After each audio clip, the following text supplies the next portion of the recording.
Il y a une différence entre nous. Vous voulez moins de riches, moi je veux moins de pauvres. Et il y a à la fois plus de pauvres et des riches plus riches.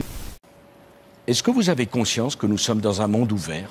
C'est une réalité. La France est en Europe et dans un monde ouvert. Et dans un monde ouvert. Oui, Qu'est-ce que vous voulez, monsieur Hollande? Que tout le monde s'en aille? Vous êtes conscient qu'on est dans un monde ouvert, que les emplois peuvent se délocaliser, que le capital se délocalise, que nous avons les impôts les plus élevés d'Europe.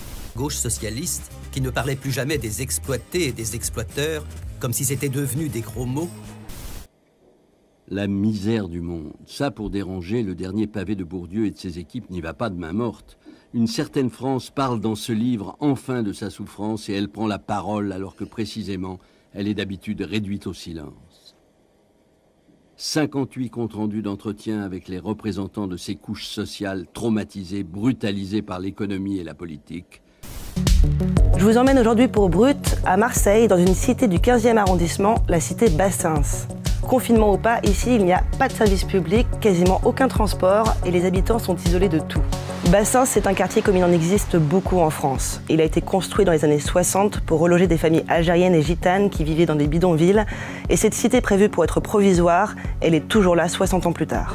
J'ai eu 2 mois en retard de loyer, ils ont voulu me mettre dehors avec mes 5 enfants. Bonjour, que la paix soit sur vous. Je suis heureux de vous retrouver pour un nouveau rendez-vous mensuel et, comme à notre habitude, 3 sujets, 3 thèmes. Un premier moment de réflexion autour de notions qui sont importantes, puis une question sociale, puis enfin une question qui est liée à la spiritualité, qui est liée à notre cheminement spirituel. Ce sur quoi j'aimerais m'arrêter dans la première partie, ce sont 2 notions, en fait 3 notions, 2 notions essentielles, celle qui est liée aux défavorisés, celle qui est liée aux gens qui sont exploités, avec une réflexion sur notre rapport à cette idée de solidarité et cette idée du rapport entre les êtres humains. En fait, quand nous parlons des défavorisés, quand nous parlons des pauvres, quand nous parlons des personnes qui sont exploitées, eh bien très souvent, dans notre façon d'aborder les choses, quand nous ne sommes pas très politiques, quand nous sommes des êtres humains dont le cœur est ouvert, eh bien ce à quoi nous parvenons immédiatement, c'est un rapport qui va de l'humanisme à l'humanitaire. En d'autres termes, on se dit oui, il y a des pauvres sur la terre, il y a des personnes qui sont délaissées, il y a des personnes qui sont défavorisées, il y a des personnes qui sont pauvres, qui sont dans le besoin, qui sont dans la misère, et donc il faut, de ce point de vue-là, faire un acte de solidarité, la solidarité ou la charité. La charité est une notion qui est ambivalente parce que on peut avoir dans la charité, il peut y avoir une sorte de rapport de pitié. J'ai rencontré ces associations qui luttent contre l'extrême pauvreté. Mes parents militaient à Emmaüs et j'ai pas oublié les visages de ceux auxquels ils venaient en aide. Une sorte de rapport de condescendance par rapport à la situation de l'autre. C'est faire une violence infinie aux personnes que de les définir par leur manque. Et donc on ouvre son cœur pour faire en sorte de pouvoir aider dans sa situation la personne qui est dans la nécessité ou qui est pauvre. Donc ce peut être cette notion-là. Et quand on parle de solidarité, c'est plutôt l'idée que l'on trouve chez l'autre un alter ego, un autre être humain. On est dans une empathie et puis on va faire don de quelque chose. Alors toute cette notion-là, toute cette idée de la solidarité, tout ça c'est très positif évidemment. Ça part d'abord d'un rapport émotionnel, d'un rapport de cœur, d'un rapport de la reconnaissance de l'autre, de cette empathie, de cet humanisme, de ce rapport humanitaire, c'est-à-dire faire acte de solidarité. La solidarité nationale se traduit enfin dans l'aide que nous devons, de manière inconditionnelle, aux plus fragiles. Nous allons transformer notre système de solidarité.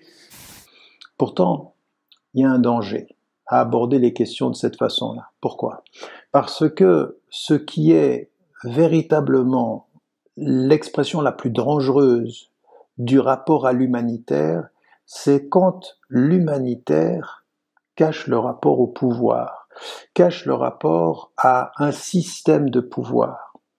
C'est, d'une certaine façon, utiliser le bien, le bon sentiment, le sentiment humanitaire pour cacher le système qui n'est rien moins qu'humain et humaniste.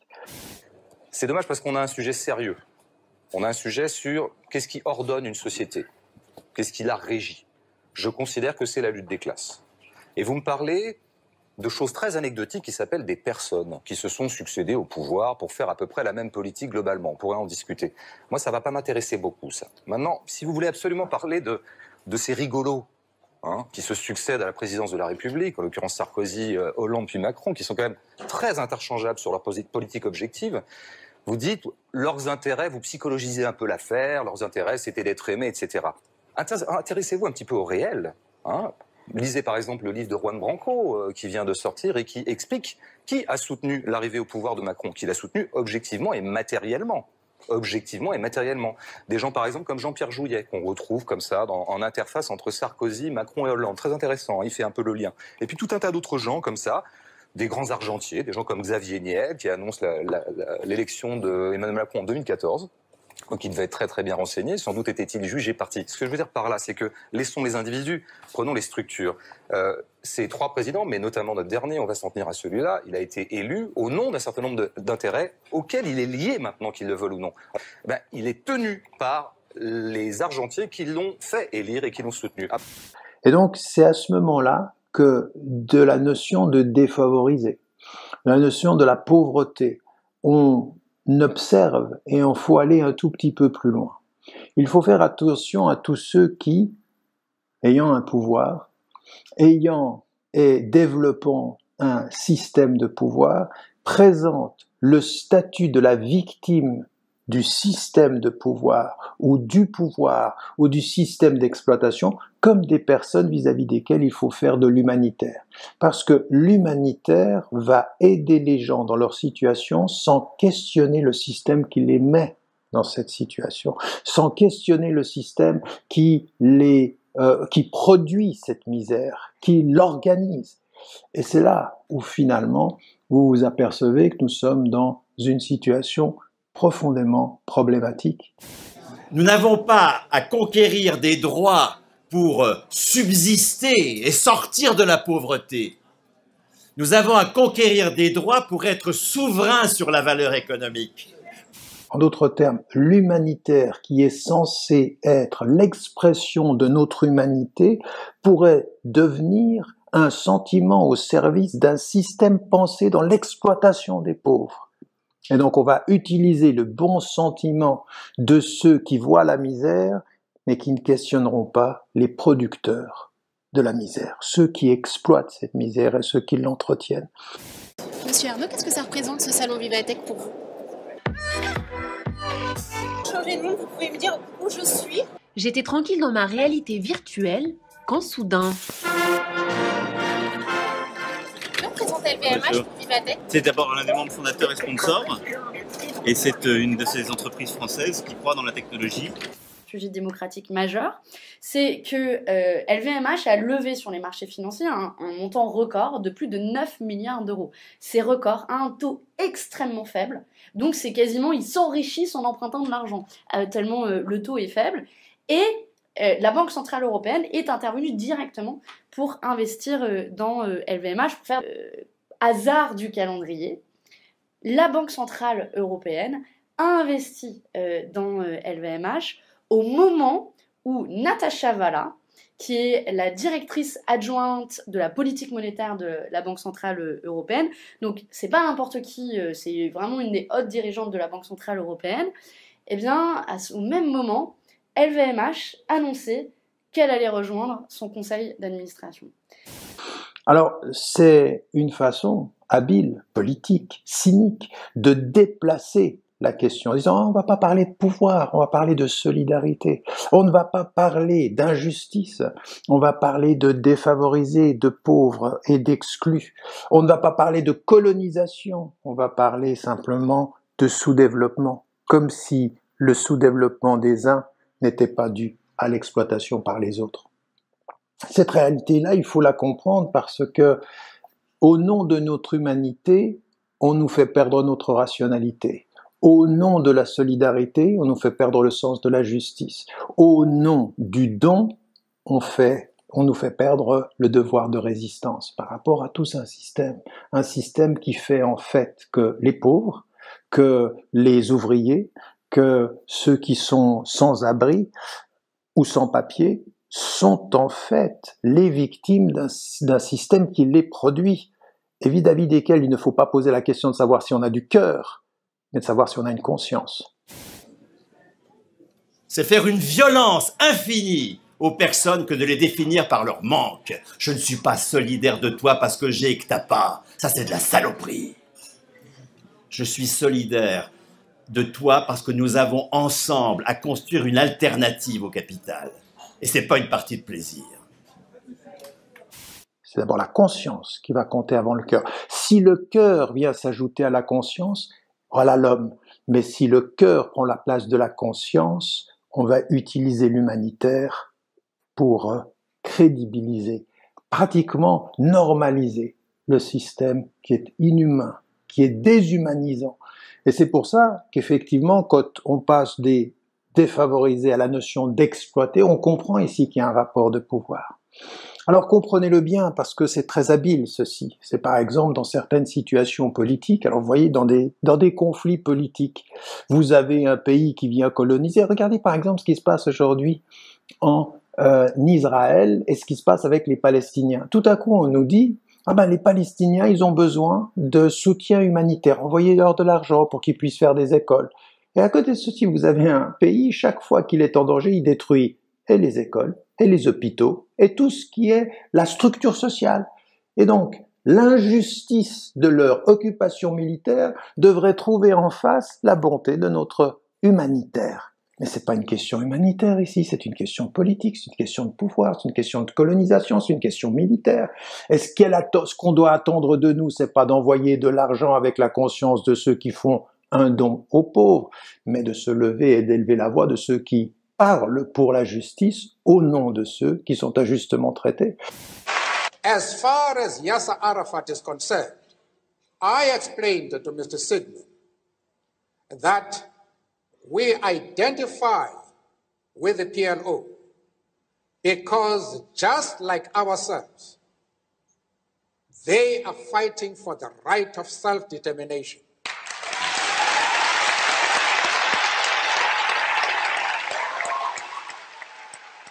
Alors cette situation, vous voyez, localement, et on peut parler au Tibet, exactement la même chose avec la Chine et le Tibet, où on ne dira rien, on peut en parler en Birmanie, on peut en parler en Afrique, on peut parler de cela à peu près partout, parce que cette conception du politique pour lequel, justement, et à travers lequel, justement, on va placer l'humanitaire, envoyer des associations qui sont là, qui viennent avec leur drapeau blanc, oui, mais quand le drapeau blanc cache un drapeau noir, cache un drapeau d'exploitation. Ce drapeau blanc est un mensonge. On vient rectifier ce que le politique détruit. On vient construire ce que ceux même d'où on vient nous font ou ont détruit dans la réalité. Donc on le sait sur le plan politique, et bien c'est la même chose sur le plan économique. Sur le plan économique, aujourd'hui, ce qu'il faut pouvoir faire, c'est évidemment, bien sûr qu'il faut saluer les associations caritatives, les associations et les entreprises de solidarité, toutes ces associations qui réunissent des millions pour pouvoir soutenir, pour pouvoir donner à manger ici, là, bien sûr, et parfois d'ailleurs, ils ont des politiques de l'urgence. Dans l'urgence, il faut, quand il y a une catastrophe naturelle, il faut pouvoir faire quelque chose, il faut pouvoir aider, bien sûr. Mais que ceci ne cache pas le fait que nous devons faire un pas en arrière et avoir la vision globale du système qui produit ceci. Par exemple, une catastrophe naturelle qui touche le Bangladesh.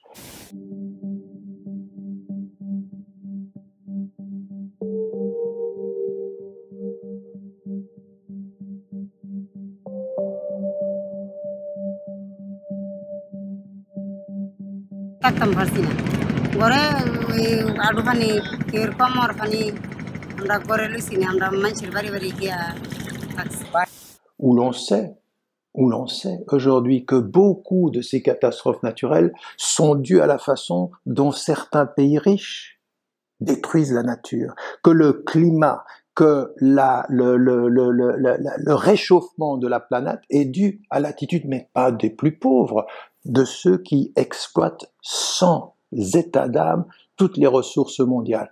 Si on veut faire la transition écologique, contrairement à ce que pense Emmanuel Macron, qui a refusé cette semaine à la suite de la Convention citoyenne pour le climat, notamment une taxe sur les dividendes, en fait, il faut de l'argent. Si on veut investir dans les énergies renouvelables pour avoir 100% d'énergie renouvelable, si on veut investir dans l'isolation thermique, 700 000 logements rénovés, c'est plus de 20 milliards d'euros. Oui, il faut de l'argent. Je vais dire, on ne va pas mentir aux gens. Évidemment, on peut faire plein de choses sans argent avec de la régulation en matière écologique. Mais au bout d'un moment, il faudra de l'argent. Et cet argent, en effet, il ne tombe pas de nulle part. Et il y a deux pistes pour cet argent. C'est aller chercher du côté de ceux qui gagnent le plus, des actionnaires, des plus riches et du capital aussi parce qu'ils sont ceux qui polluent le plus. Mais il y a aussi le levier des investissements publics à travers la dette, d'où le rôle majeur que devrait jouer la Banque Centrale Européenne pour la transition écologique, que toute cette manne financière ne serve pas Bernard Arnault et les marchés financiers, mais bien la transition écologique. Mais à un moment donné, plutôt que de simplement envoyer de l'argent pour les éléments de la catastrophe, avoir une position critique en disant « mais que faisons-nous du monde? Comment est-il possible que cette façon de vivre des Américains, des Européens, de certains Asiatiques, ou de ceux qui sont les plus riches et des élites, eh bien, détruisent le monde, et ceux qui sont doublement victimes, sont victimes par la pauvreté qu'on impose, sont victimes par les catastrophes qu'ils subissent, les catastrophes naturelles, eh bien, c'est aussi dû à un système. Donc on le sait sur le plan de l'environnement. Alors cette petite façon de discuter de l'environnement aujourd'hui, qui est une façon de dire oui, il faut aimer la nature, il faut manger bio, bien sûr, tout ça c'est bon, c'est très beau. C'est très beau si ceci n'est pas une attitude qui cache ou qui nous prévient d'avoir une conscience humaine. Une conscience humaniste, elle est forcément politique parce qu'elle pose les questions. Elle pose les questions sur les politiques sociales et sur les politiques économiques. Elle pose la question de l'économie, de c'est que l'économie qui est devenue tellement importante que l'économie aura forcément le dessus sur toute préoccupation écologique. On nous a dit, oui, la laïcité, c'est séparer le politique du religieux. Oui, mais l'humanisme, c'est aussi de faire en sorte que le politique ne soit pas soumis au dieu de l'économie. Voilà une trentaine d'années qu'on ne parle plus que d'elle. Qui peut créer de l'emploi? C'est l'entreprise. Des entreprises qu'il faudrait ménager, rassurer, récompenser, encourager et auxquelles il faudrait absolument montrer de la reconnaissance. Et moi, j'aime l'entreprise. À l'économie comme étant le nouveau dieu qui détermine toutes nos décisions, parce que c'est finalement ça qui est en train de se passer.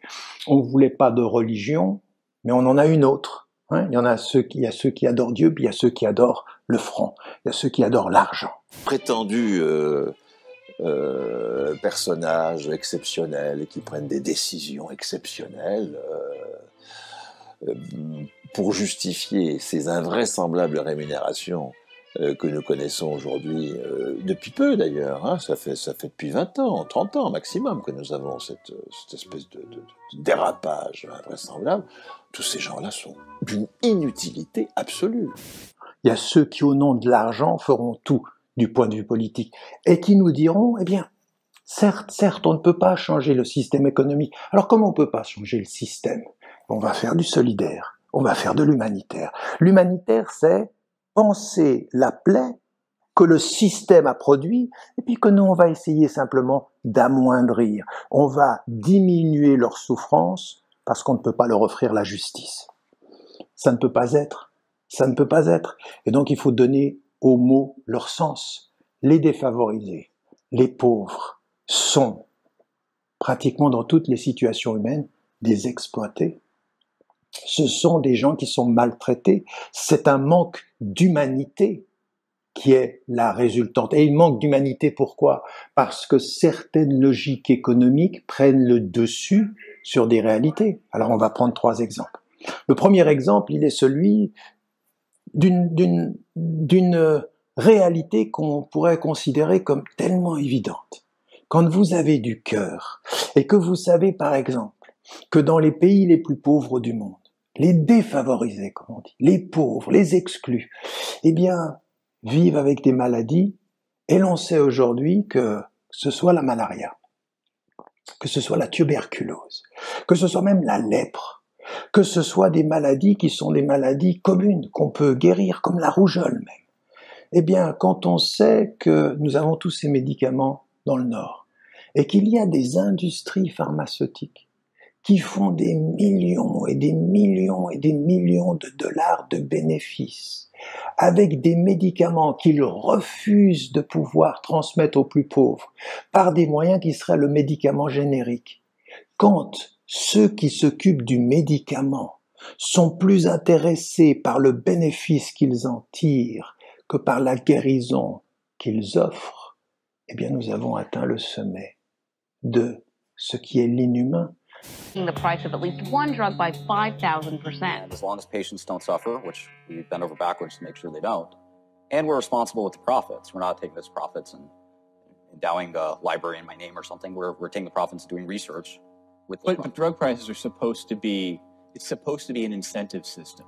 I don't know what it's supposed to be. It's a business. We're supposed to make as much money as possible, man. Alors qu'est-ce que vous allez faire? Faire une organisation? Ça m'est arrivé pendant des années. Vous faites une organisation, vous réunissez des médicaments, puis vous les envoyez. C'est très beau, c'est humain, c'est humanitaire.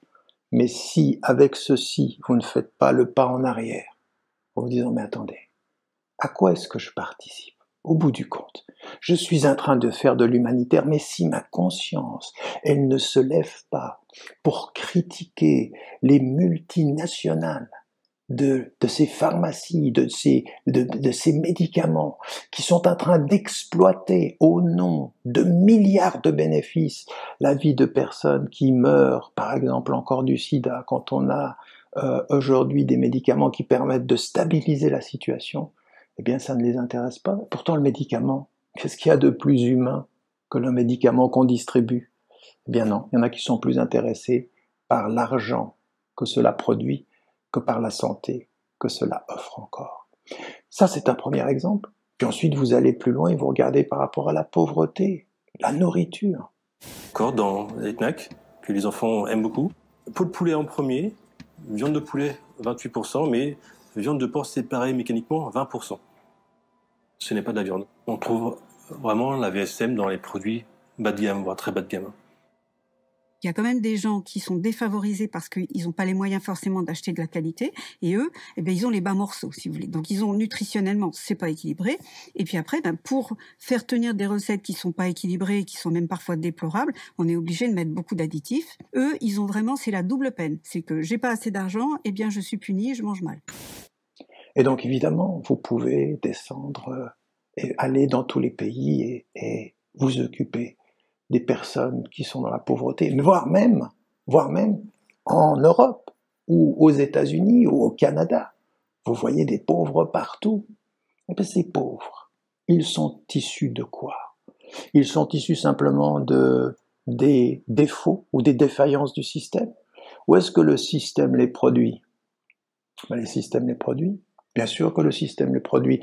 Il produit tous ceux qui, dans le système économique, sont considérés comme des gens qui n'apportent pas assez ou qui n'apportent plus rien. C'est-à-dire, quand vous n'êtes plus dans la population active, vous êtes un poids. Donc que vous soyez sans emploi, ou que vous soyez un pauvre, ou que vous soyez un vieux, eh ben vous êtes déclassé.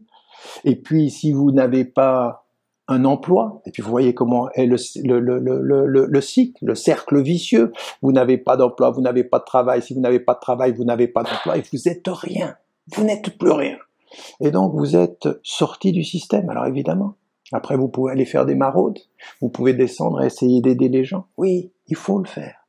Il faut le faire, mais avec la conscience que ça n'a pas de sens si vous n'avez pas le sens de ce système qui déraille, de ce système qui le produit et qui l'entretient. Si vous pouvez parler d'amour avec le cœur solidaire, sans avoir la conscience qu'il faut parler du pouvoir avec la conscience résistante, eh ben vous détruisez avec une main ce que vous essayez de construire de l'autre, parce que sinon, vous ne produisez pas cette conscience, vous ne l'entretenez pas. Vous ne savez pas que les défavorisés sont souvent des exploités dans votre société. Dans votre société, on peut exploiter des personnes qui pendant des années ont travaillé. T'es trop vieux, tu sers à rien. Ou alors la personne qui est au chômage. Ou cette façon de d'aujourd'hui, de voir ce petit pourcentage de riches toujours plus riches. Ce sont des dividendes que le capital se nourrit. La société tout entière travaille pour que vivent sereins les détenteurs de capitaux qui n'ont plus qu'à se pencher et ramasser leurs dû. Les 500 premières familles de ce pays, elles avaient 271 milliards en juillet 2012 et elles possèdent 330 milliards en juillet 2013, soit 59 milliards de plus, 25% de plus, 500 familles. Et d'où ça vient cet argent? On va pas me dire qu'elles l'ont fait en travaillant. C'est vrai, sont 500, il y a des vieux qui ne doivent pas travailler, il y a des jeunes qui ne doivent pas travailler. S'il y en a 200 qui bossent, ils ont sacrément bossé pour faire 59 milliards. Dites-moi comment on fait 59 milliards en bossant, hein. Donc c'est qu'elles n'ont pas parce qu'elles ont travaillé, c'est parce qu'elles ont pris sur le travail des autres, c'est rien ou l'autre. Sinon, ça ne serait pas arrivé. Bon. Puis cette population, ces ouvriers qui vendent leur force de travail, avec des personnes qui sont à la tête de multinationales, d'entreprises qui produisent des voitures et qui ont des millions et des millions comme salaire. Quand on est en train de se battre pour savoir si quelqu'un va pouvoir avoir le minimum de salaire pour pouvoir simplement survivre pendant qu'il est actif et quand il sera à sa retraite. Et là, on pourrait encore discuter de tout ceci. Donc, vous voyez au niveau économique ce que ça veut dire qu'il faut parler de ce pouvoir. Et puis, vous ouvrez encore davantage l'ordre du monde et vous vous rendez compte, eh bien, ça arrive dans nos pays, ceci. Et puis ensuite, vous regardez l'ordre du monde tel qu'il est. Comment des grandes puissances, des États-Unis, des pays européens, de la Chine, de pays d'Asie, comment ils sont prêts finalement à collaborer avec les systèmes politiques les plus inhumains, les plus dictatoriaux, qui produisent la pire des corruptions, les plus corrompus des corrompus, voire même parfois en sous-traite. Quand les États-Unis ne peuvent pas torturer, ben on envoie les gens en Égypte, ou on envoie les gens au Maroc, ou on envoie les gens en Europe de l'Est. On va même organiser la torture sur le plan international. Ce ne sont pas des défavorisés. Ce ne sont pas des gens qui sont des laissés pour compte. Ce ne sont pas des misérables. C'est même parfois des penseurs et des résistants et des acteurs politiques qui luttent chez eux contre la corruption et la dictature. Mais cet ordre-là qui fait que sur le plan politique, on va organiser la corruption dans certains pays du Sud pour que les matières premières reviennent au nord à bas prix, le pétrole, on peut discuter avec toutes les pétromonarchies. Là, vous n'en avez pas une qui n'est pas corrompue. Eh bien, on les entretiendra pour que l'argent nous vienne, puis ensuite on fera de l'humanitaire avec le reste.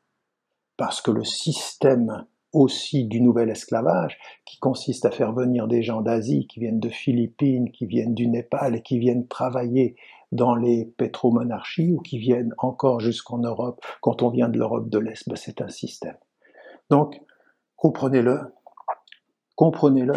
Le but de toute cette réflexion-là, c'est de dire, oui, il faut en toutes circonstances, et chaque fois qu'on le peut, garder le cœur ouvert, être un homme, un humaniste et un humanitaire, mais jamais au prix du fait d'être un homme qui a une conscience. Et cette conscience-là, elle est humaine et politique. Qu'est-ce que ça veut dire ici politique? C'est pas faire de la politique, c'est comprendre une façon de gouverner.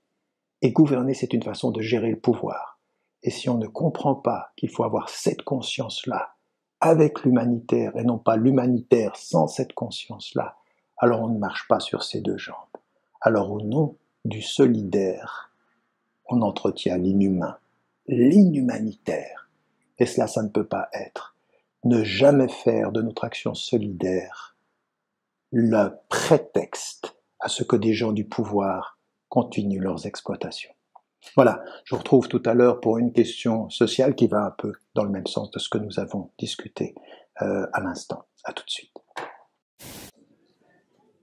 C'est faire une violence infinie aux personnes que de les définir par leur manque. Je ne suis pas solidaire de toi parce que j'ai et que t'as pas. Ça, c'est de la saloperie. Je suis solidaire de toi parce que nous avons ensemble à construire une alternative au capital. Et c'est pas une partie de plaisir.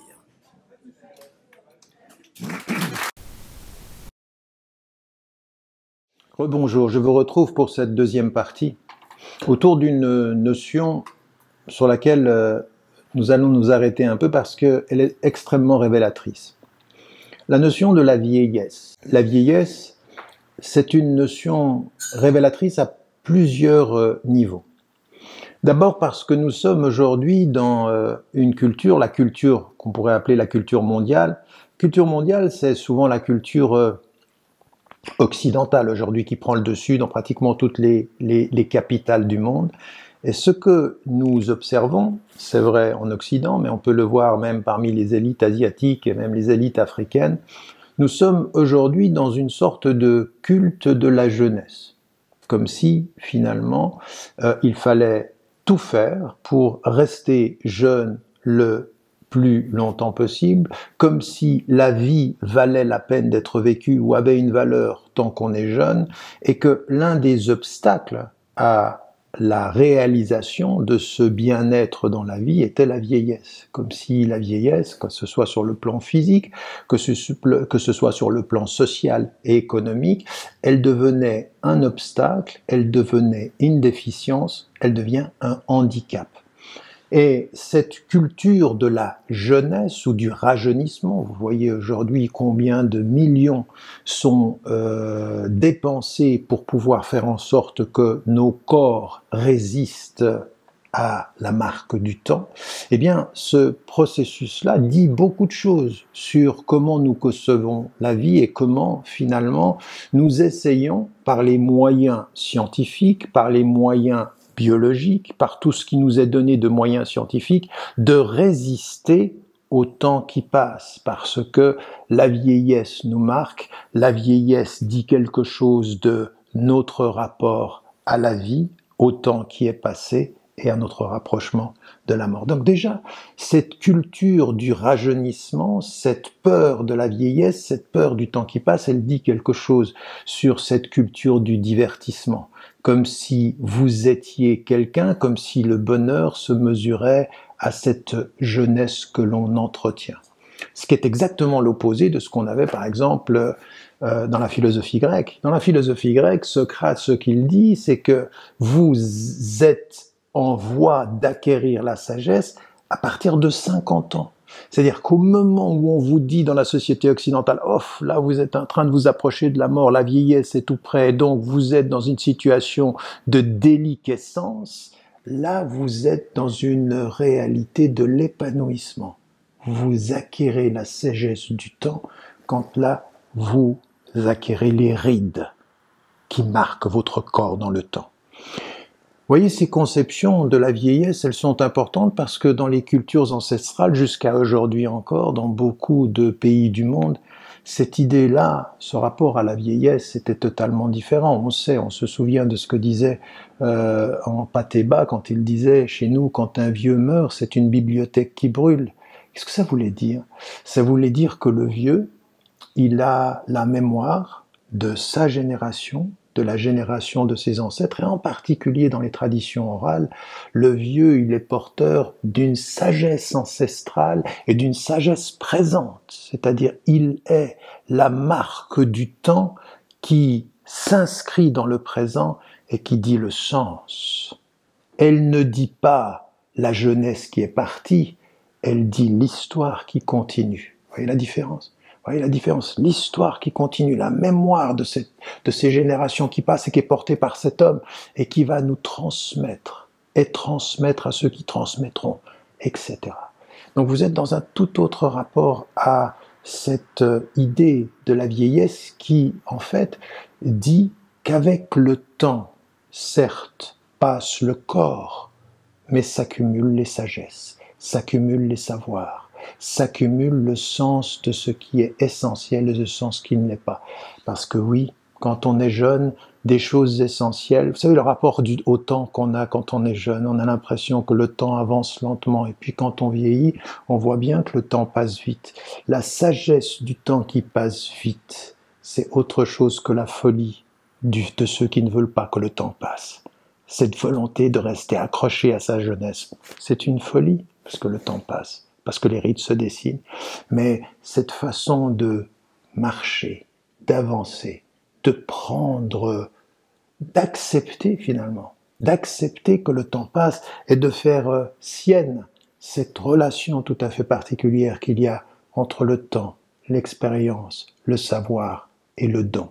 Savoir que si je passe, il faut que je passe à ceux qui restent. Pas voir que si je vais repartir, il faut que je donne à ceux qui vont rester pour qu'à leur tour ils puissent donner à ceux qui resteront après. Une conception de la vie qui est totalement différente, que cette course effrénée à vouloir s'accrocher à ce qui passe en ayant la folie de penser que si on s'accroche à ce qui fut son passé, eh ben l'avenir ne viendra pas. L'avenir il vient toujours et la mort vient toujours et la fin est inéluctable. Vous avez déjà cette vision-là de la vieillesse sur laquelle il faut s'arrêter un peu parce qu'ensuite vous vous rendez compte que tout ce que je viens de vous dire maintenant a un impact sur la structure sociale. Si vous n'avez pas de rapport à la vie qui est fondé sur la sagesse des savoirs et la sagesse de l'expérience, vous allez finir par considérer que ce qui doit être votre logique, c'est le décompte de ce que ça rapporte. C'est-à-dire, si la qualité de la sagesse vous échappe, c'est la quantité de ce que ça rapporte qui vous reste. Et dans les logiques sociales aujourd'hui, ce que l'on voit, c'est que nous sommes dans une grande difficulté économique, en particulier dans les sociétés industrialisées, parce que non content de respecter les pauvres, non content de ne pas respecter les vieux, on fait de moins en moins d'enfants. Voyez le paradoxe? Alors que quand vous êtes en Afrique, on respecte dans les sociétés ancestrales ou dans les sociétés qui sont les sociétés traditionnelles, on respecte le vieux et on a beaucoup d'enfants. Et le mal qui touche les sociétés occidentales les touche deux fois alors qu'il ne touche pas les sociétés du Sud. C'est pour ça d'ailleurs qu'au Nord, on a énormément peur de la surpopulation. On dit aux gens du Sud, arrêtez de faire des enfants, planning familial partout. Mais quand on regarde dans nos sociétés, le système qui produit l'égoïsme comptable fait qu'on va avoir moins d'enfants avec un certain égoïsme et qu'on va devoir gérer les vieux avec un certain égoïsme. La logique égoïste se retourne contre l'égoïste.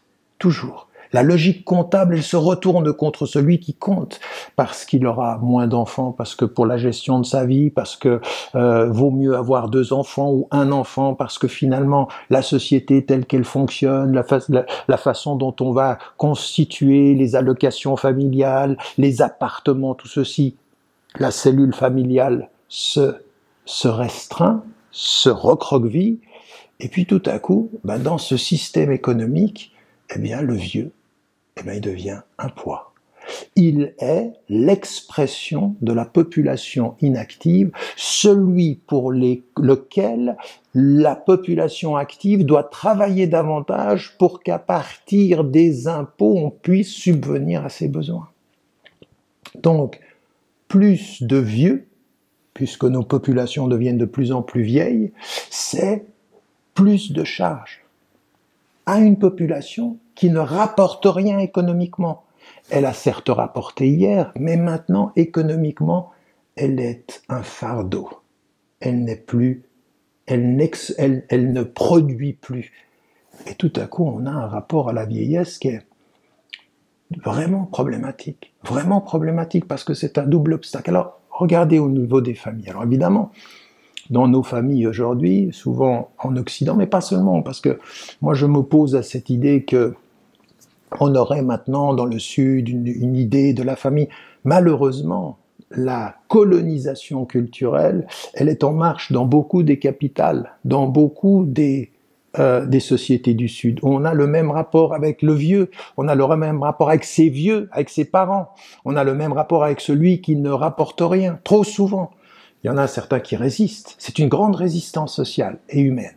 C'est une grande résistance sociale de garder sa maman, de garder son papa, de garder ses parents et ses grands-parents comme véritablement le sens d'une trajectoire familiale.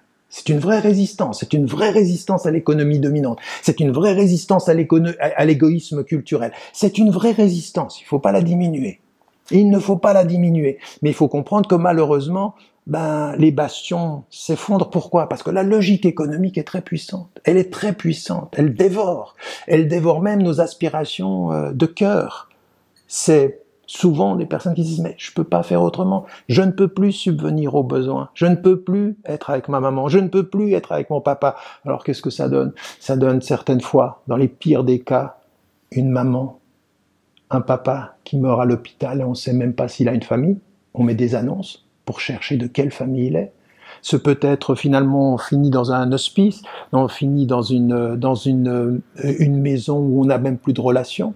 Alors évidemment, on ne peut pas rendre responsables les enfants de tout cela, puisque le système est souvent plus puissant.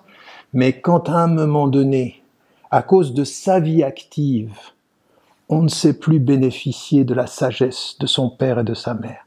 Et comprenez bien, la sagesse de la maman, la sagesse du papa, c'est pas forcément lié à sa quantité de savoir, à son éducation.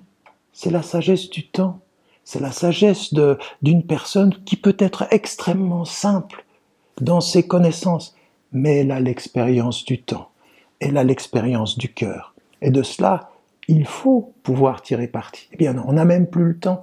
Je suis devenu un membre de la population active de mon pays et je ne peux plus, je n'ai plus le temps, ni les moyens financiers, ni l'espace dans mon appartement de pouvoir accompagner mon père ou ma mère qui sont devenus des fardeaux, et pour la société, et pour moi, au point que je vais demander à d'autres de s'occuper d'eux. Dans une telle situation, on s'aperçoit encore une fois qu'on ne peut pas s'arrêter puis prendre les gens puis commencer à les juger en disant « mais tu t'occupes pas ».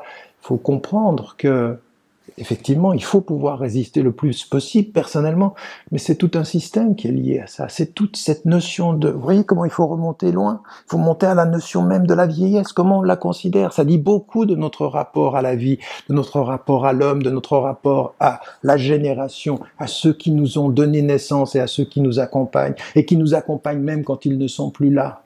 Parce que ça, c'est aussi important. C'est aussi tellement important, cet héritage, la notion d'héritage qui est un héritage dans le savoir, qui est un héritage dans l'amour, qui est un héritage dans la direction, parce qu'on hérite de cœur, on hérite d'intelligence, mais on hérite de cheminement. On hérite du chemin aussi. Et donc à partir d'un certain moment, quand tout ça s'est coupé, quand dans nos sociétés, je veux dire même le rapport entre les petits-enfants et les grands-parents, sont perturbés. Alors non content d'avoir des familles éclatées, on a des générations fracturées. Non content d'avoir des familles fracturées, nos générations seront fracturées. C'est-à-dire qu'on n'est plus dans cet élément de la transmission-là, parce que le système, parce que la réalité d'une société qui est obnubilée par l'économique, par la production, ne sait plus respecter la génération, qu'elle est obnubilée par la productivité et elle ne sait plus respecter les héritages. Elle est intéressée par ce que l'on fait et non pas par ce qui nous fait. C'est aussi ça qui doit se poser comme question quand nous parlons de la vieillesse dans nos sociétés, de voir comment est-ce que, de ce point de vue, on comprend l'accompagnement que l'on a par rapport aux personnes qui sont âgées, par rapport aux personnes qui ont fait leur vie. Et puis ensuite vient un dernier élément sur lequel il faut s'arrêter.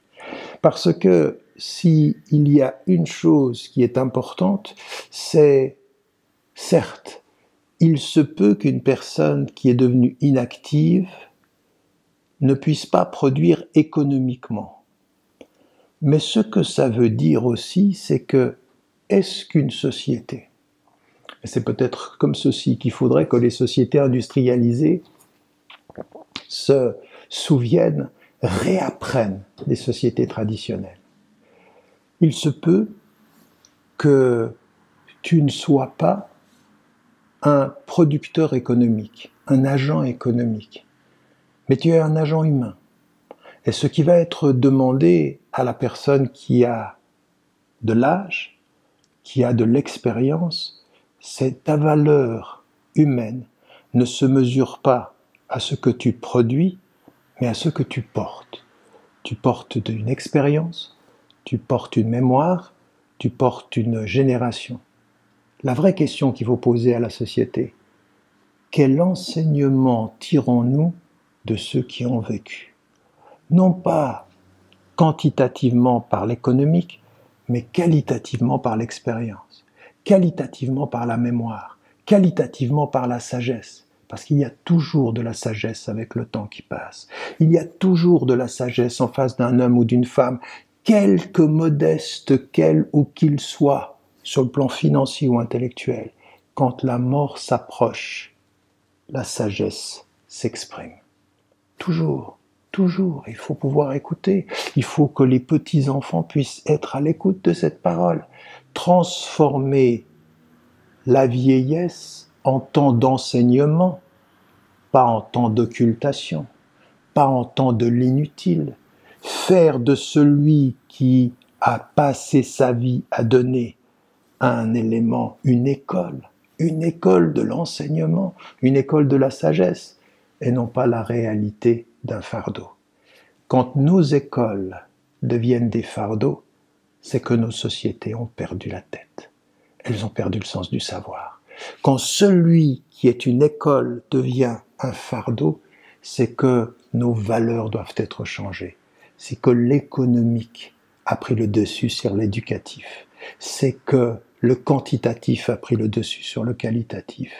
C'est quand le calcul de la tête ne sait plus les raisons du cœur. Quand, pour être un homme qui a réussi sa vie, je dois oublier mon père et ma mère qui me l'ont donné. Quand une société vous dit ceci, alors vous n'êtes plus dans une construction de l'humain, mais vous êtes dans la perte du sens, le non-sens d'une société qui, parce qu'elle compte, ne sait plus aimer. Voilà, je vous retrouve tout de suite pour une dernière intervention sur une question liée à la spiritualité. À tout de suite. Rebonjour, je vous retrouve pour cette troisième partie sur une question plus spirituelle. Alors c'est étonnant, le sujet d'aujourd'hui est l'égalité devant Dieu. Comment parler spirituellement de l'égalité devant Dieu? Alors, ce que je vais vous proposer, c'est d'inverser les ordres. C'est d'aborder la question de façon un tout petit peu différente que ce que l'on fait d'habitude. Alors, le premier point sera quelque chose de très connu, vous l'avez sans doute déjà entendu, puis ensuite je vais inverser l'ordre pour nous permettre de comprendre comment spirituellement on peut traduire cette notion d'égalité devant Dieu dans notre quotidien. Première des choses que l'on dit souvent, c'est vrai dans les religions d'un point de vue général, dans les spiritualités, pas toujours de façon égalitaire dans la façon dont on en parle, mais ça l'est d'autant plus dans la tradition musulmane, c'est de dire, finalement, devant Dieu, nous sommes tous égaux. Alors, qu'est-ce que ça veut dire que devant Dieu, nous sommes tous égaux? On va revenir à ce que nous trouvons dans le Coran, par exemple, quand il est dit « al-mu'minin ou al-mu'minat », les croyants et les croyantes, ou ce que l'on comprend du verset, du hadith du prophète, de la tradition prophétique, « talabul ilm farudatun ala kulli muslim wa muslima », l'exigence de science, la quête de la connaissance, est une obligation pour toutes les femmes et tous les hommes. Donc il y a une idée d'égalité de l'homme et de la femme. Mais c'est pas simplement ceci. Ce que nous trouvons également, vous avez cette réflexion de l'égalité des langues ou de l'égalité des couleurs. Parmi les signes de Dieu, il y a le fait que vous ayez plusieurs langues, des langues qui sont différentes, donc l'égalité des langues, et puis l'égalité des couleurs, le fait que vous soyez asiatique, que vous soyez noir, que vous soyez blanc. Ce qui est dit également dans la tradition prophétique, quand le prophète, paix et bénédiction de Dieu soit sur lui, il dit « Un arabe ne vaut pas plus qu'un étranger, un noir qu'un blanc, vous êtes tous égaux comme les dents d'un peigne ».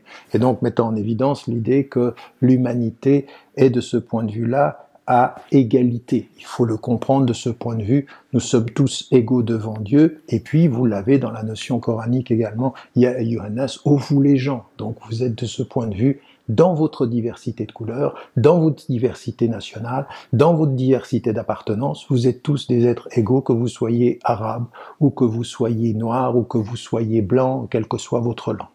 Ça, c'est le discours que l'on a l'habitude de dire, de retenir et de nous engager à répéter en disant, voilà, devant Dieu, nous sommes tous égaux. Et puis on s'arrête là. Et tout ça, ça paraît idéal. Or, la question spirituelle, ça n'est pas de s'arrêter à l'idéalité d'un discours, c'est en quoi, spirituellement, en nous engageant devant Dieu à vivre de l'intérieur, nous pouvons faire en sorte que tout ce que je viens de dire puisse effectivement se réaliser dans le quotidien de notre vie. Alors c'est là où il faut inverser les choses. Au lieu de partir de ce discours et puis de construire l'idéal, il va falloir maintenant inverser les choses et de se rendre compte d'une réalité. Il n'y a pas une culture sur la Terre, pas une, arabe, asiatique, européenne, américaine, où que vous alliez sur la Terre, il n'y a pas une culture dans laquelle vous pourriez ne pas trouver un élément qui exprime l'inégalité. Il n'y en a pas. L'inégalité, ce peut être l'inégalité que l'on a entre l'homme et la femme. Dans beaucoup de sociétés du Sud, et pas seulement, jusque dans le Nord, aujourd'hui, l'inégalité du statut social, l'inégalité du rapport à l'éducation, l'inégalité dans le travail, c'est une réalité, l'inégalité des salaires, c'est une réalité. Ça, c'est un premier élément. Mais c'est pas tout. Vous regardez dans les cultures et vous apercevez que dans toutes les cultures constituées, dans les sociétés constituées, il y a évidemment un rapport à la majorité, la culture majoritaire et la culture minoritaire. Et souvent, la culture minoritaire, eh bien, elle va se trouver discriminée, parfois dans la prise de parole, parfois dans le temps où elle peut s'exprimer, parfois même dans les droits. Et donc vous vous apercevez que culturellement, il y a de la discrimination et de l'inégalité. Il y a, en matière de genre, de la discrimination et de l'inégalité. Il y a dans les couleurs, le fait d'être blanc, le fait d'être noir, le fait d'être arabe, dans toutes les sociétés. Et encore une fois, ce n'est pas une question simplement de la société occidentale, blanche, où on serait, de ce point de vue-là, simplement raciste à l'endroit des Noirs. Non, il y a dans les sociétés noires du racisme par rapport à des Arabes, il y a dans les sociétés arabes du racisme par rapport aux Noirs, etc., ou par rapport aux Asiatiques. Il n'y a pas une culture, ni une structure sociale dans lesquelles cette réalité-là ne s'inscrit pas. Elle est un rapport d'inégalité sur le plan du pouvoir, sur le plan culturel, sur le plan économique, même sur le plan religieux. Même sur le plan religieux, quand on est une société majoritairement musulmane, eh bien, on considère qu'il y a un certain type de droit pour les minorités. La même chose quand on dit aujourd'hui en Occident, attendez, notre culture est judéo-chrétienne. Ça veut dire quoi? Quand quelqu'un vous le dit, c'est qu'il dit autre chose. Il dit, mais toi qui n'es pas de la culture judéo-chrétienne, tu es en minorité. Tout ça, ça peut paraître une question politique. Tout ça, ça peut paraître, là, c'est comme si je vous parlais de réalité politique, socio-politique et économique. C'est là où commence la réalité de la traduction spirituelle de tout ce que j'étais en train de vous dire au départ. Reprendre les premiers enseignements et se dire, dans mon rapport de cœur, dans mon rapport d'intelligence avec Dieu, dans le cheminement qui va être le mien, comment est-ce que je vais faire? Comment est-ce que individuellement, mais aussi avec ceux que j'aime, à ceux qui sont dans as-sohba, c'est-à-dire ceux qui m'accompagnent, mes compagnons de route sur ma voie spirituelle, comment je vais intégrer, m'imbiber, me transformer de tous les enseignements qui me disent tous égaux comme les dents d'un peigne, quelle que soit ta couleur, quel que soit ton genre, quelle que soit ton origine, quelle que soit ta langue. Comment je vais prendre tout ceci et faire en sorte que là où je vis, je puisse me libérer de tout ce que les cultures et les systèmes sociaux vont imposer. En d'autres termes, comment spirituellement je vais faire et réaliser ce qu'est la spiritualité. Qu'est-ce que c'est la spiritualité devant Dieu? Dire la ilaha illallah, dire il n'y a de Dieu que Dieu, dire je crois en Dieu, c'est m'émanciper de tout ce qui pourrait me paraître naturel culturellement, naturel socialement, naturel politiquement. Comment je vais de l'intérieur? Parce que si à un moment donné, je veux vraiment que spirituellement, quand je vois un blanc, quand je vois un noir, quand je vois un asiatique, je puisse dépasser ce que la culture m'en dit pour ce que ma spiritualité m'invite à en faire. Comment je fais ça? Comment est-ce que je vis ceci? Il n'y a pas d'autre voie, non pas celle qui consiste à dire je ne suis pas raciste. Il faut se méfier de ceux qui disent avec leur langue je ne suis pas raciste quand leur cœur n'est pas apaisé avec le racisme. Mais par contre, prendre pour soi, faire ce travail spirituel qui consiste à dire mais comment je dois faire? Comment est-ce que je vais dépasser ce que mes yeux me font voir en termes de différence de couleur et ce que mon cœur doit dépasser en disant l'égalité des semblables.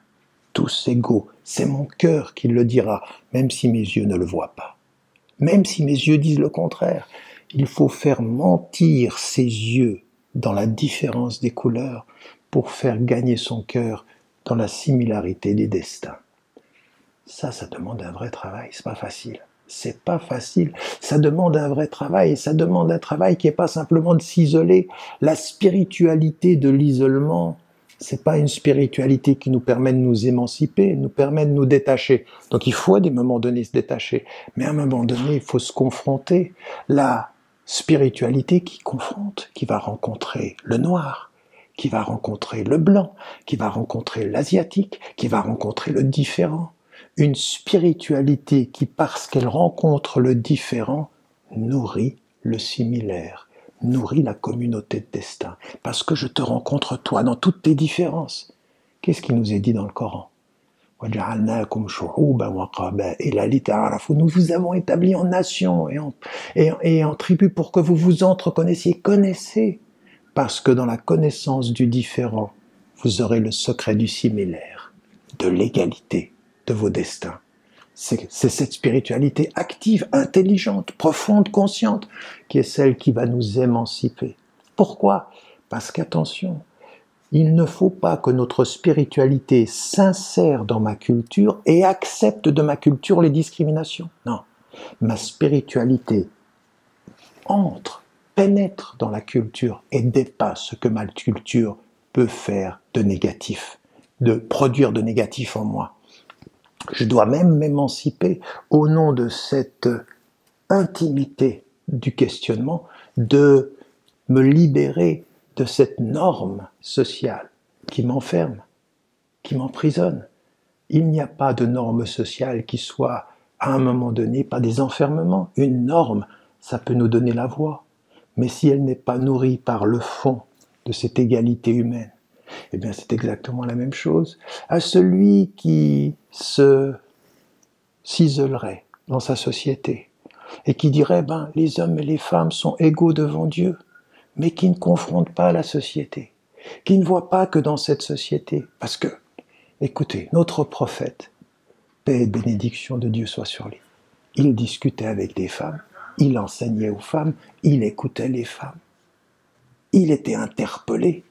Il se faisait traîner à travers le marché par une femme, parce qu'il était en interaction, il écoutait. Quand une femme lui donne un conseil et qu'elle lui dit « fais ci pour qu'il t'écoute », il écoute. Et là, on a aujourd'hui des gens qui viennent nous dire « ah ben oui, l'islam, on est égaux devant Dieu ». Donc un très beau discours sur l'égalité devant Dieu, et puis l'absence de discours sur l'égalité de cette destinée des hommes et des femmes pour Dieu dans cette société-là. Parce que les croyants et les croyantes, ils commandent le bien et ils résistent au mal dans la société. Et pour que nous puissions retrouver l'essence de l'égalité des hommes et des femmes devant Dieu, il faut s'y confronter.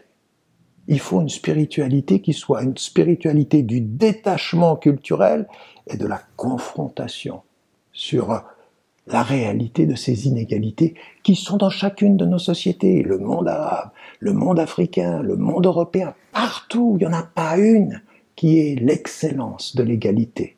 Nous l'avons tous comme espoir, aucune comme réalité concrète dans le quotidien. Et ça veut dire que là, à un moment donné, il faut entrer dans soi-même, et puis il faut s'interpeller, il faut être dans une relation d'échange, de communication entre les hommes et les femmes. Une société qui a coupé le lien de la communication entre les hommes et les femmes ne peut pas exprimer l'idée de l'égalité. Ce n'est pas possible. Si on ne se parle pas, si on ne s'entend pas, si on ne s'écoute pas, si on ne marche pas ensemble, on ne peut pas dire l'idéal de l'égalité quand on a construit le chemin de la discrimination. C'est pas possible. Et donc, de ce point de vue, il faut aussi se confronter à ça. Et c'est vrai aussi au niveau des langues. Quand on voit aujourd'hui certains, quand ils parlent arabe, le complexe de supériorité qu'ils auraient parce qu'ils ont accès au Coran par rapport à tous les autres, et qu'ils s'aperçoivent que quand ils sont dans une autre langue, ils n'arrivent même pas à exprimer le minimum de la richesse de ce qu'un autre peut avoir dans son autre langue. Et ils lisent le Coran. Et dans le Coran, il est dit que parmi ces signes, il y a la diversité de vos langues. Donc ta langue serait supérieure alors que Dieu te dit la diversité des langues est un signe. Et tu ne te confrontes pas. Tu ne te confrontes pas au fait qu'à un moment donné, pour que tu comprennes bien ce qui est dit en arabe, ça serait intéressant de le traduire dans une autre langue. Parce que si tu le traduis dans une autre langue, ça te renvoie à ce que tu as compris des propres mots. Ce qui pourrait être évident pour toi dans ta langue originelle le deviendrait moins dans ta langue de traduction. Et tu n'es pas Dieu, tu es juste un être humain. Tu as compris un mot, il faut en donner la traduction. Et quand tu traduis dans ta propre langue, de l'arabe à l'arabe, puis ensuite de l'arabe à l'anglais, ou à l'arabe au français, ou à l'allemand ou autre, eh bien tu t'aperçois que de ce point de vue-là, qu'est-ce que t'enseigne l'égalité? C'est une exigence extrêmement difficile. Extrêmement difficile.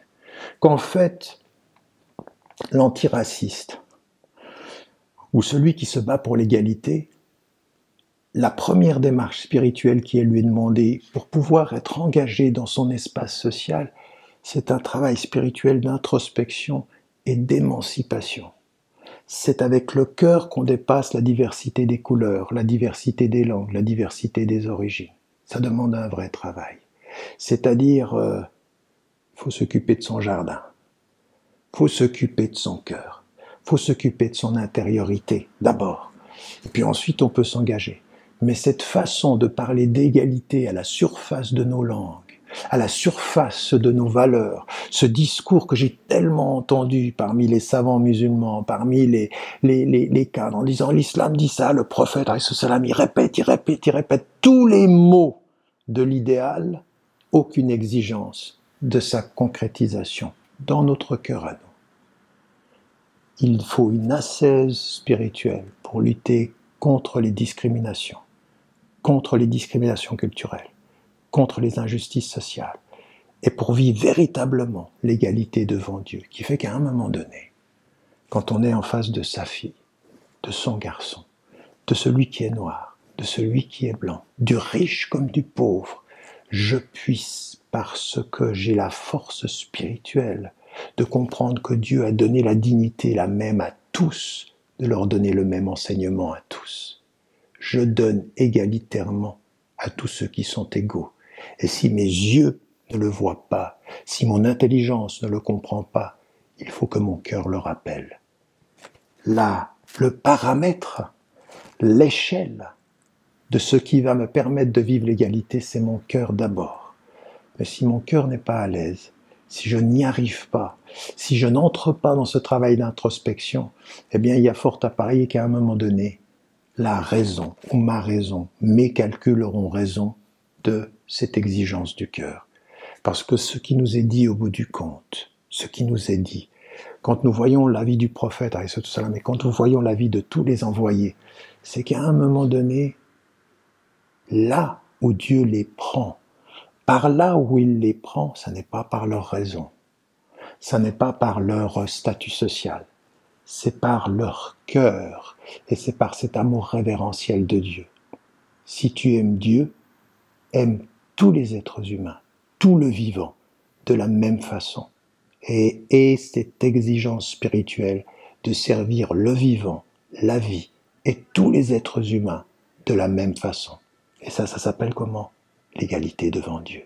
Celle que tu dois vivre, celle que tu dois traduire, celle pour laquelle tu dois t'éduquer, éduquer, voire parfois te battre. Voilà, je vous retrouve, s'il plaît à Dieu, pour un nouveau rendez-vous mensuel le mois prochain. Et d'ici là, n'oubliez pas de dire à ceux que vous aimez, que vous les aimez. La vie est fragile.